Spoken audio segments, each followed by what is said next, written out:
Ndugu zangu, awali ya yote, kwanza nimshukuru Mwenyezi Mungu kwa mikusanyiko hii. Sina budi kuwapongeza watu mbalimbali katika ziara zangu zote ninazofanya. Tunakotembea, tunakofanya mikutano, tupo na vyombo vya dola. Kila tunapofika mahali pa aina yoyote, mkoa wa aina yoyote, tunapata ushirikiano mkubwa kupitia jeshi la polisi. Nalipongeza jeshi la polisi, kazi nzuri mnayoifanya, na hii ndio serikali inayohitaji, kwa sababu inafanya kazi masaa 24. Kama mnavyojua, serikali yangu inaitwa ya mchaka ambayo ni ya masaa 24. Tukifanya kazi masaa 24 itaondoa tatizo la ajira na malalamiko ya ajira kwa Watanzania hawa. Ndugu zangu Wanatemeke mliopo hapa, jambo kubwa katika taifa letu, kuna vitu vinapungua. Nimetembea leo kabla sijafika hapa, nimekutana na wazee mbalimbali, walikaa tofauti, wamenisimamisha katika wilaya hii wakiniambia kuwa kijana wetu, tunakufuatilia kwa makini, wewe ndio mzalendo unaotakiwa kuongoza nchi hii. Nimepata baraka zote za wazee. Ifikapo tarehe 29, ndugu zangu, mimi natangaza kuwa rais wa Jamhuri ya Muungano wa Tanzania. Watu huko awalali, nina sera nzuri, nina ilani nzuri ya chama changu. Kama ninavyopenda kuahidi kuwa, si kwamba kwa sababu ameshajua mimi nachukua nchi na kuwa rais wasiniogope. Ni wajibu wangu kuangalia kila chama, nitatafuta wazalendo wa kuendesha nao nchi hii. Si kwamba kule chama tawala hakuna wazalendo, wapo wazalendo, nitachagua. Lakini wanapokuja huku kwenye serikali yangu, wajue kabisa mimi sio rais yule aliyepita au marais wale waliopita. Nina misimamo yangu. Nchi hii tatizo, uzalendo umepungua kwenye usimamizi wa rasilimali za taifa. Si rasilimali tu, hata huduma za kijamii.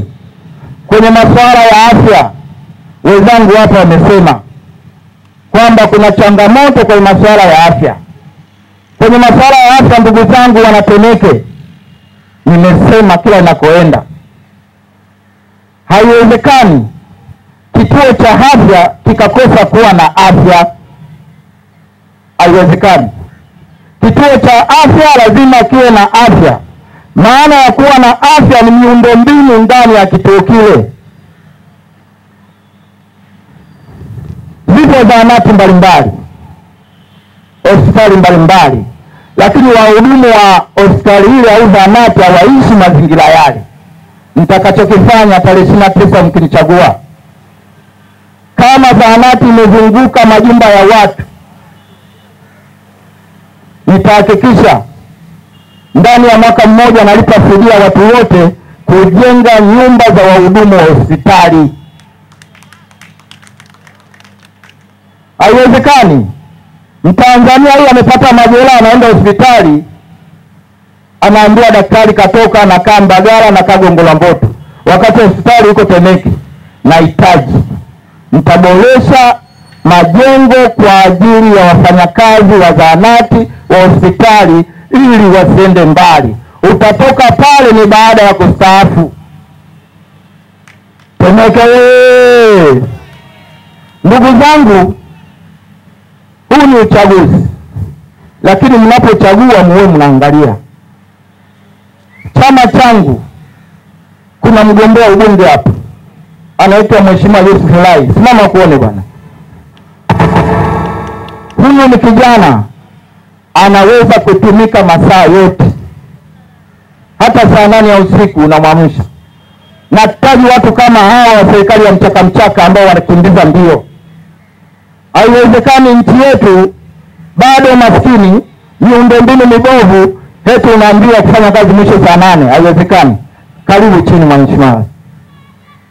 Ndugu zangu wanatemeke, napenda kuambia changamoto za walimu nitazisimamia.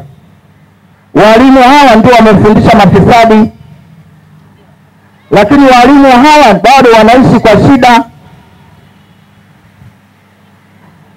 Polisi hawa, vyombo vya ulinzi ndio vinatulinda sisi na mali zetu, lakini jeshi hili bado linaishi mazingira magumu. Na hata ukiangalia mishahara yao utaona aibu. Sasa serikali yangu ya awamu ya 7 nitamlinda mwalimu, nitamlinda polisi, lazima aishi mazingira mazuri. Temeke, ndugu zangu wa Tanzania na wanatemeke, nchi hii maheshimiano yamepungua. Ndio maana Temeke haiendelei, au nchi hii inakuwa ngumu kuendelea kwa sababu maheshimiano madogo. Na ahidi kila siku kwenye mikutano, nchi hii inahitaji maheshimiano kwenye kuheshimu mali za umma.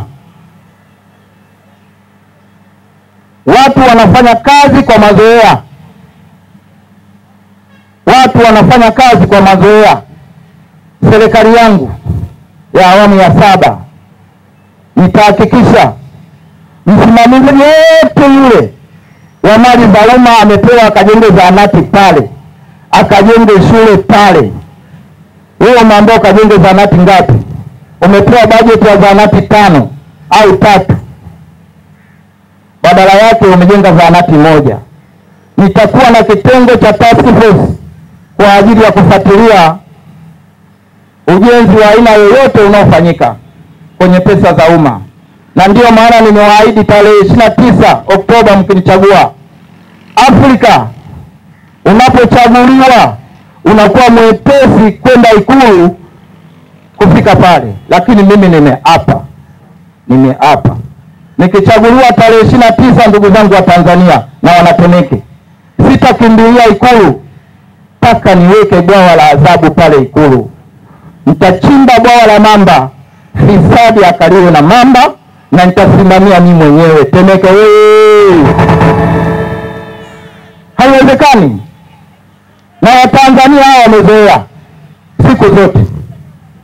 Utaweka bwawa pale, utakuta suruali iko pale, kofia iko pale, viatu viko pale, unaambia huyu bwana ameshaliwa na mamba. Sasa nitahakikisha kweli kaliwa, na akitoka hapo salama hatafanya tena ufisadi. Temeke wewe. Ndugu zangu, nimetembea nchi nyingi, najua haya.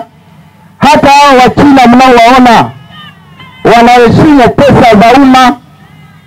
Haiwezekani mtu hapa amekula hela za zahanati, mnamwacha tu anatembea tumbo lake na kitambi, anatamba mitaani, watu wanakufa hospitali wanakosa huduma.